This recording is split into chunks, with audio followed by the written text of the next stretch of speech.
What is education, and why is education important? Is it important? After all, what's the real purpose of getting educated about anything?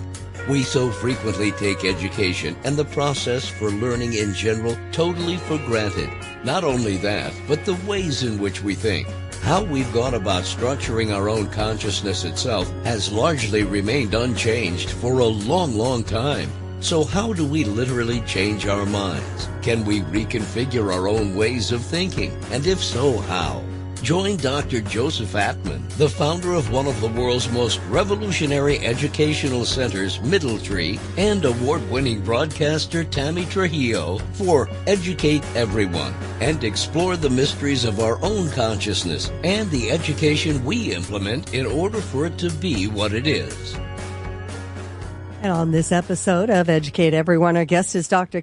Ann Tomlinson. She's the William Clay Parrish Jr. Professor Emeritus at the University of Virginia and a leading expert on differentiated instruction, a former public school teacher and Virginia's 1974 Teacher of the Year. And in 2023, she was ranked among the top curriculum scholars shaping public education discourse. Now here's Dr. Tomlinson and Dr. Atman. Thank you, Carol, for being with us here on Educate Everyone. Appreciate you coming on and the time that you take to talk with us as we do all of our guests.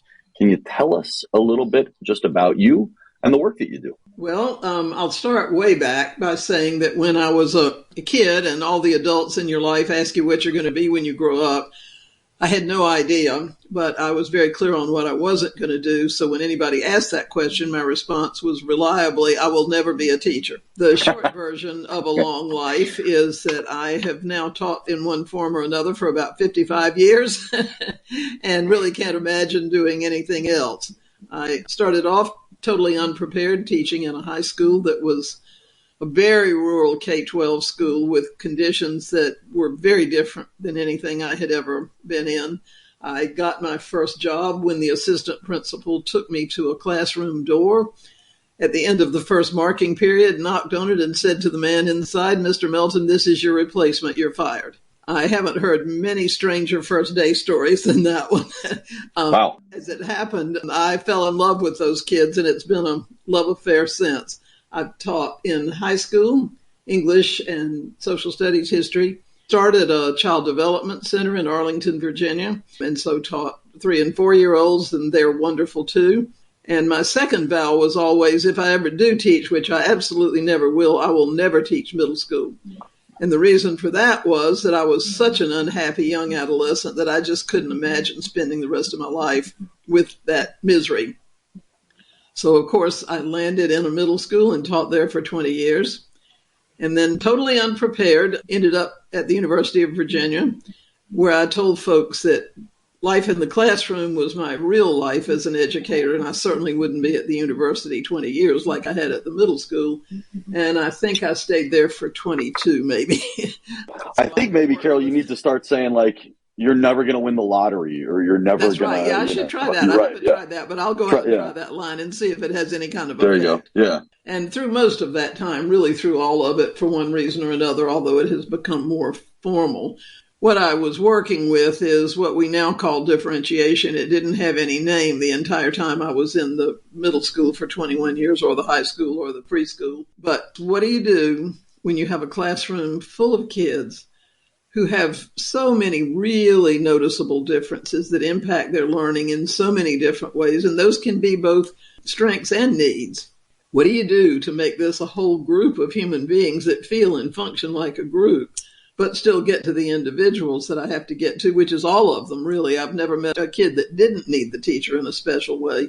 How do you make that happen? And so through all those years, that's been my driving question and still is. So why, going back, did you say that you didn't want to be a teacher? What really, did you have a bad experience? No, I was an only child and really, really, really shy and had absolutely no self-confidence, and went to a fairly small school, grammar school, elementary. And when I was in 5th grade, my parents needed us to move to Columbia. I was in Charleston, South Carolina, needed us to move to Columbia for a new job that my father was taking. And I truly thought it was the end of the world. So I went to a regular public school then, and I really thought for the first 2 weeks or so that the whole school was in my classroom and that pretty soon somebody would come in and divide us. I think the largest class I'd ever had before that was like 7 students, which was a fairly typical number. And I think we had 36 in that 6th grade class. So that year was really a hard one for me. I felt like the world had fallen apart. And the worst part for me was that my mother was the librarian in that school. She was a wonderful mom and a really excellent teacher, had been a math teacher for many years before she worked in the library, became a librarian. But teachers in the school, as you would do, would from time to time mention me to her for some reason. It was most assuredly not because I was doing anything wrong. I was too shy to do anything wrong, but she'd mentioned it at dinner sometimes. And I just felt so out of place and so stared at and so under a microscope that I just decided that being away from the school was the way to get rid of that. You make decisions at 12 that are not terribly well founded. So that was one of mine. So subsequently, what made you fall in love with teaching? The kids. I don't think I really had any sense of many things at that age, really, and that may be true for some other kids, but it certainly was for me. When I went to the high school to start teaching, and it was the end of the first marking period, and Mr. Milton got fired, it was fairly clear that there was a reason behind his firing.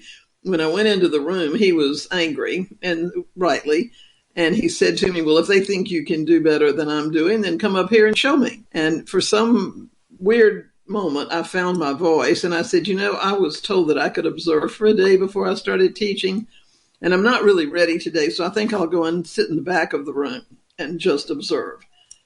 And so I did, and he decided to sit in the front of the room and do nothing. So we did that for 6 class periods.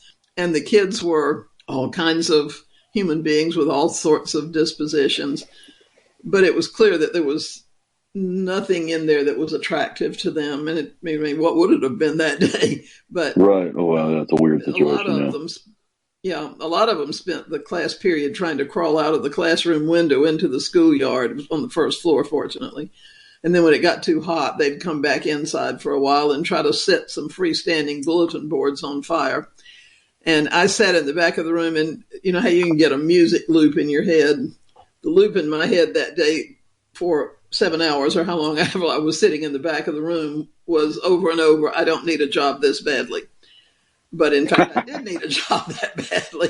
And so I went back in the next day with no sense of what teaching was, since I was never going to teach. I didn't major in education, of course. And it was kind of a cockamamie idea, but it caught the kids off guard. And I was a foreigner. Everybody else in the school had lived in this teeny tiny little community for their whole lives. And I was a stranger who was coming from what they thought was a major big city. And they were kind of off their mark, just caught off a little bit. And some of the things I was doing with them just felt new and different to them. And I think that it's maybe one of those times where if you have a strength, mine is probably empathy. I think they felt something that day that they hadn't felt for a while. So I don't know that they made the decision not to mutiny, but they didn't make the decision to mutiny, and that was good.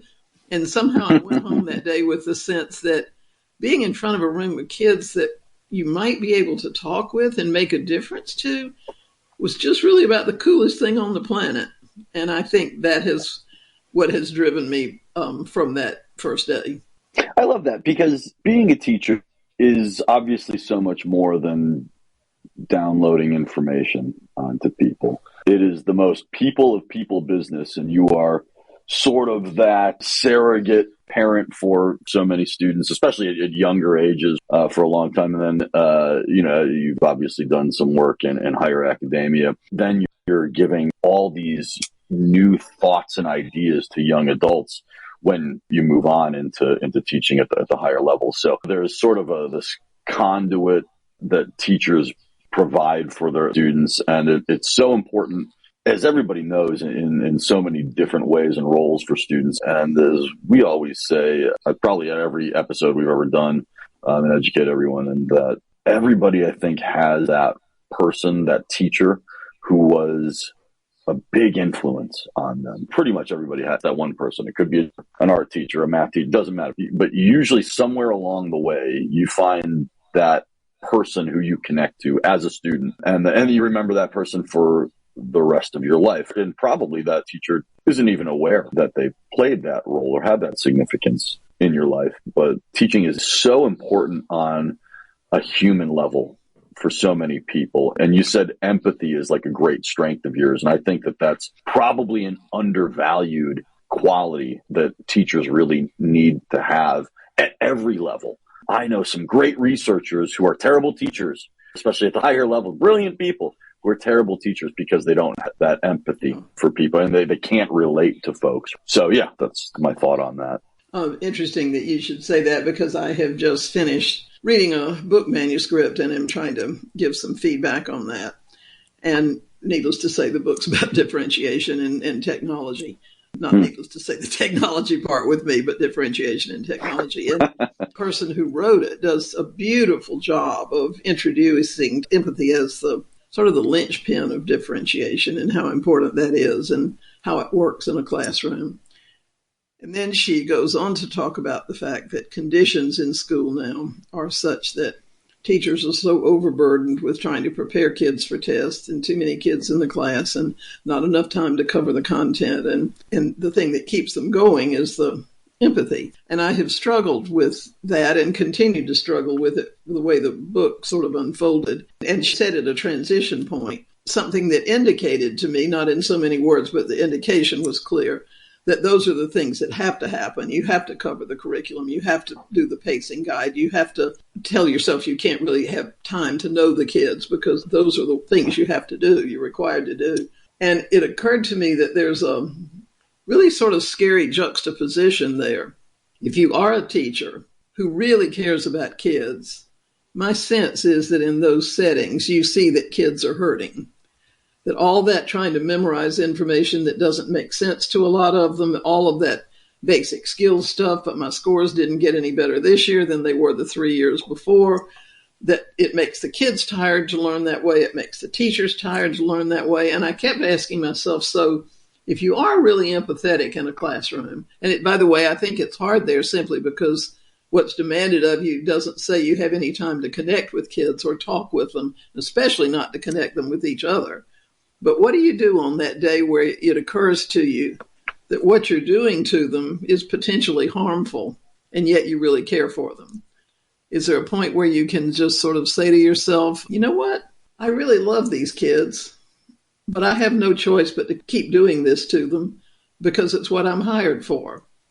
I wonder what that does to you inside as a person, really. To me, I worry a lot about the nature of many of our classrooms. They're wonderful classrooms in so many places. So how were you able to navigate that? Because I think another thing that I've always said every episode on this show, and I give a talk where this is one of the key points within that conversation or that presentation, is that I think I could make a really great argument that teachers are as big of a victim, if not even larger victims, of the educational system that we currently have put forth within this country as well. For the exact reason that you just outlined, is because there's an obligation to do, quote unquote, the job, to do the nuts and bolts, A to Z work. And yet I think a lot of people get into teaching because they are good-hearted, because they are empathetic, because they are folks who really care about people, about wanting to share something and contribute something to individuals. And yet they don't really have the opportunity to do that in the way that they would like to, precisely because of the confinements and the restraints of the system that we are all enduring and a part of itself.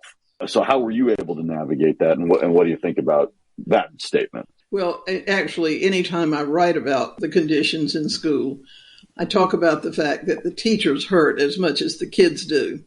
Mm-hmm. That anything that we do to make schools better will liberate teachers as much as it liberates kids. Sure. I think it has to be that way. Actually, I ended up in this particular instance seeing an interesting juxtaposition to me. I don't know if it is to anybody else, but the person who's writing the book, I think, as you say, is a very good-hearted teacher. She has the heart of a teacher. She has done lots of different things. She really cares about kids, writes about empathy really eloquently and with great conviction. But I think is a person who has bought into this is what school is and this is what we have to do. I began to realize as I was looking at the book that it is a first book. for anybody who has written or guided students through dissertations, in the beginning, stuff is rough. And so it depends on what you want to do with the roughness to smooth it out, is kind of where the future takes you. But in this case, a funny thing, odd thing, not funny in the sense of comedy, but an odd thing happened. She doesn't yet, I think, have any sort of a complete picture of what differentiation is encouraging teachers to do. She knows one or two little pieces from it, and that has become the whole puzzle.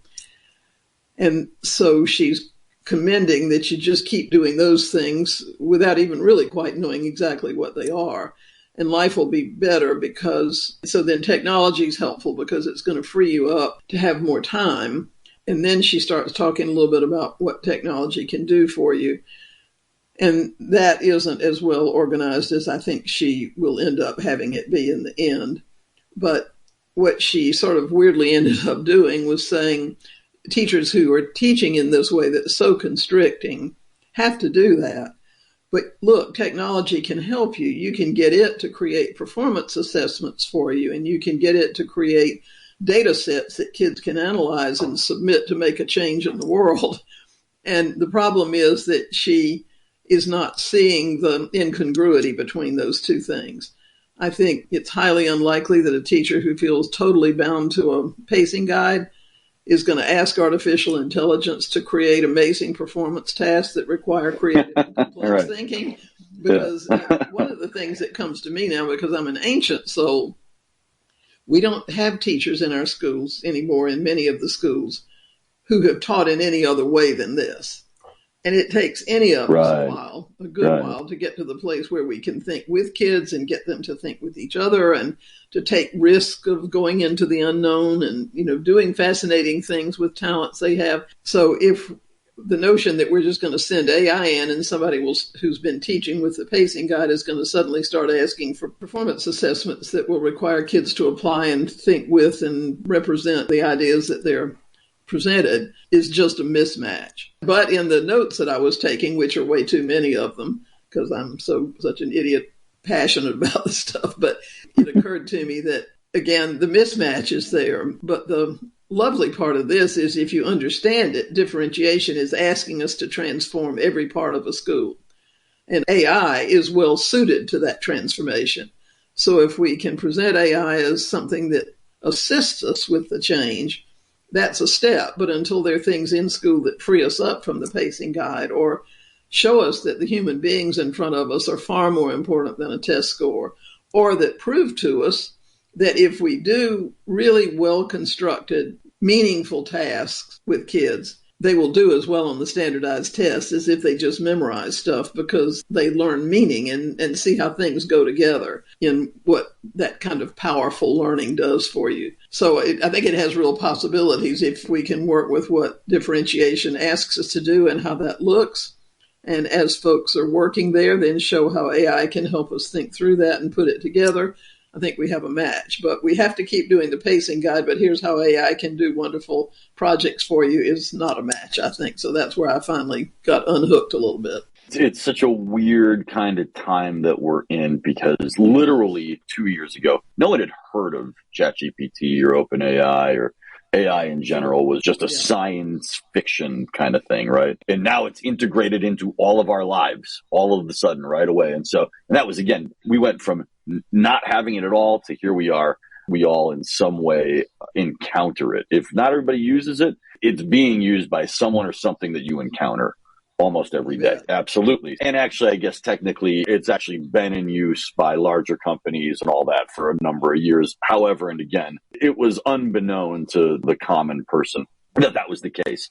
So where is this going in another 2 years? And oh my gosh, think about 10, 20 years beyond that. What it is to be a human being, I think, or to have a human being experience is going to be drastically altered. So, and no one knows what that looks like. And usually I tend to think that a lot of how we are informed about being human beings actually happens and takes place through our education. We learn about the world and what it is, where we as humans fit into it and what we're doing to impact and influence it. Now, that being said, I think we don't do nearly a good enough job within school actually identifying individuals' place. And as you mentioned a number of times, like finding meaningful tasks, but not just within the classroom, a meaningful life that an education could help you to find. I don't think we do nearly a good enough job in providing that for students. But the weird kind of thing right now is that we have all these ideas about what AI might be able to do. And it's funny because pretty much every conversation that I have on this show and all throughout folks within every echelon within academia, everything kind of routes back now to AI and to this big question of how's that going to affect everything. A question I think I have for you and something that you said is that it has the capacity to transform every aspect of schooling. So how, in your mind, would AI be outside of these well-constructed and meaningful tasks that you mentioned? So what do those tasks look like? How does AI transform for the betterment of students and of teachers? How does it transform every aspect of schooling? Which, if you could project, I know it's hard to prognosticate something like that, but if you could wave a wand and say, this is how it should be, what does that look like? I don't imagine it's going to be just one line. It's probably not that neat.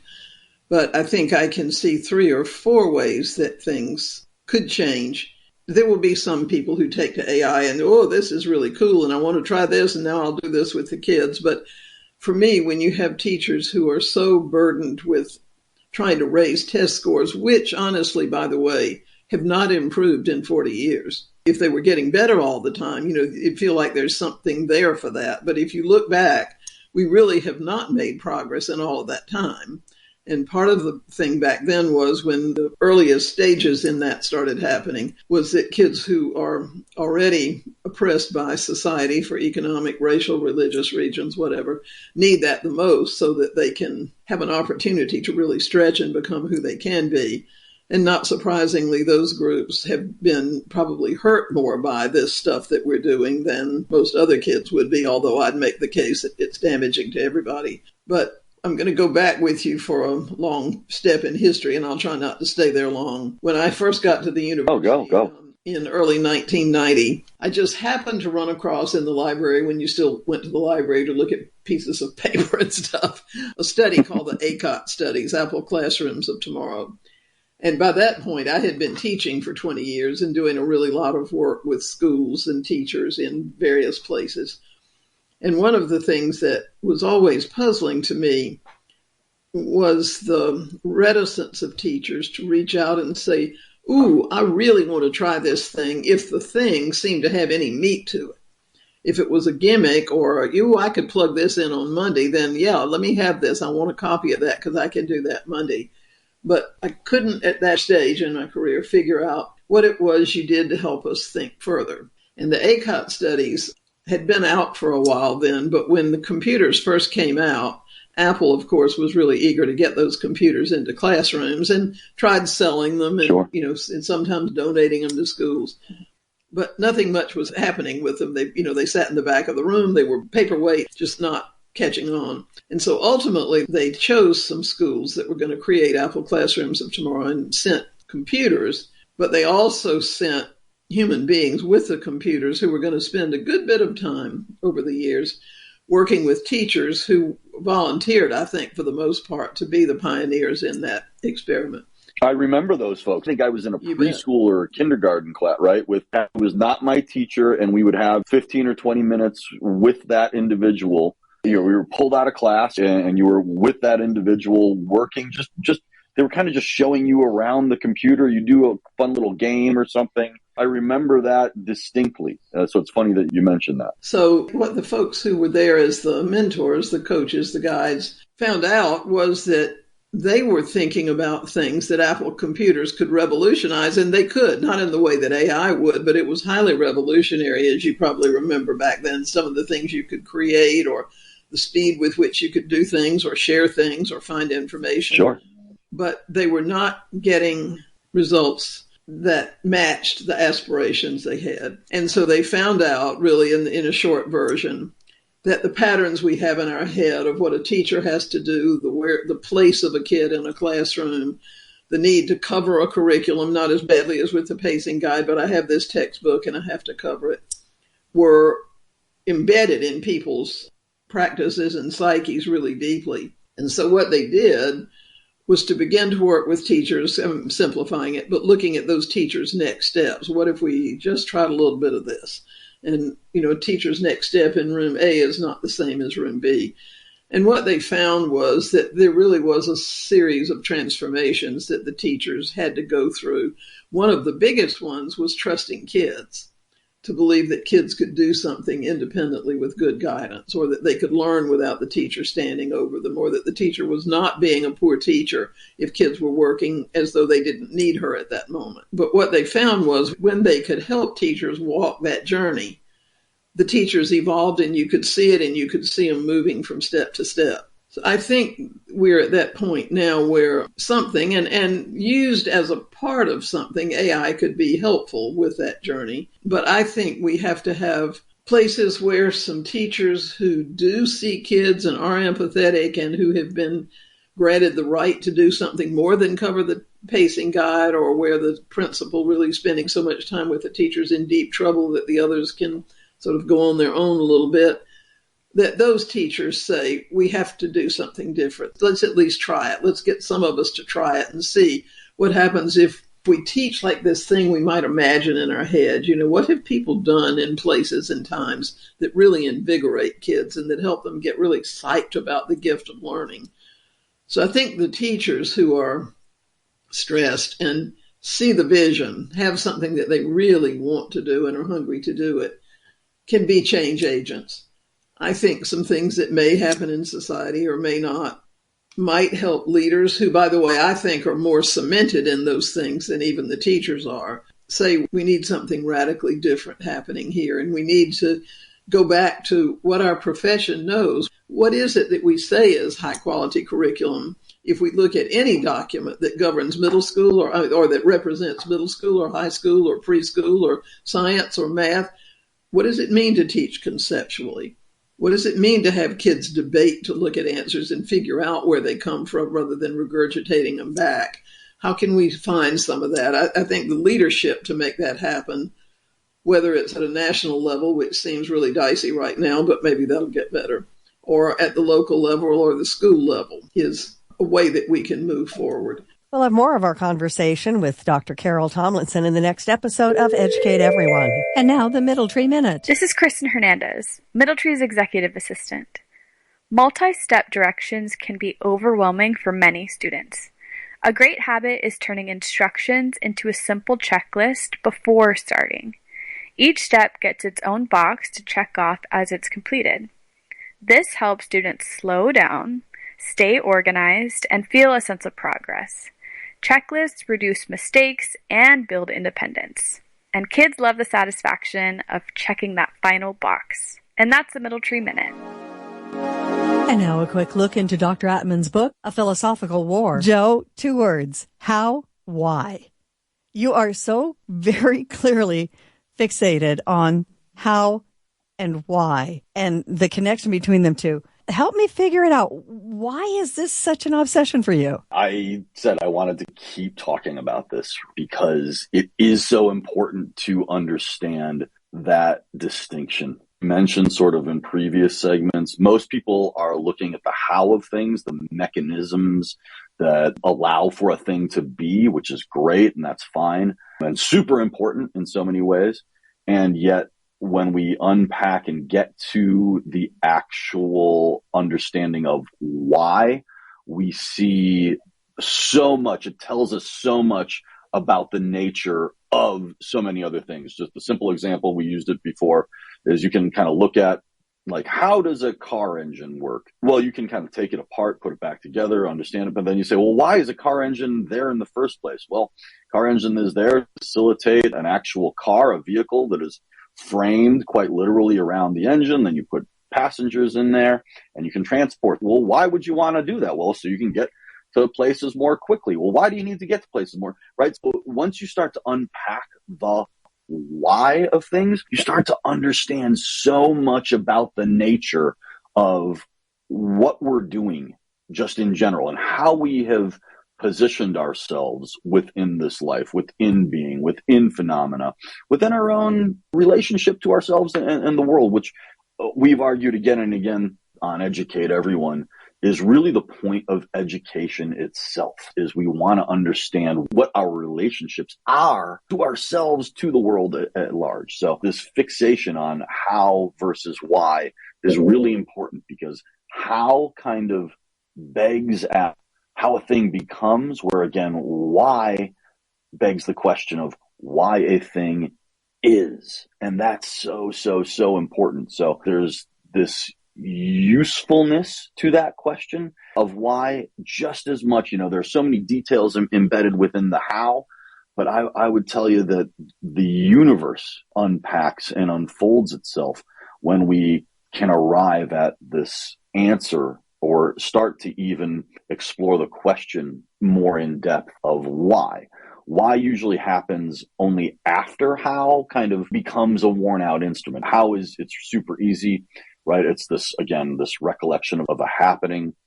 But why is a much more difficult thing. We frequently stray away from approaching it direct. And when we ask why, we're hoping for an understanding, and not an answer, but the answer itself. And answers are always the pursuit, and they frequently come from a feeling or an experience, and we can take something away, and from that takeaway, we get some sort of resolve or some peace or some, again, comprehension of what it was that occurred, and again, our relationship to that thing, whatever it was. So there's this beautiful sense of peace and resolve that we can obtain a better understanding of meaning just in general. And if we're going to really deeply and truly explore the nature of reality itself, we need to truly and really and deeply understand this question of why.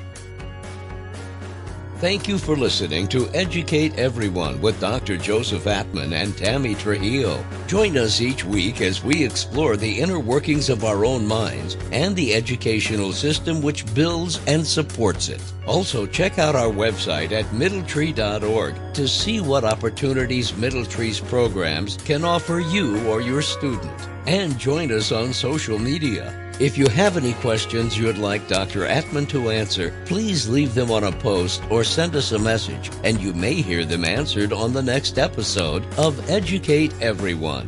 Until then, thanks for tuning in.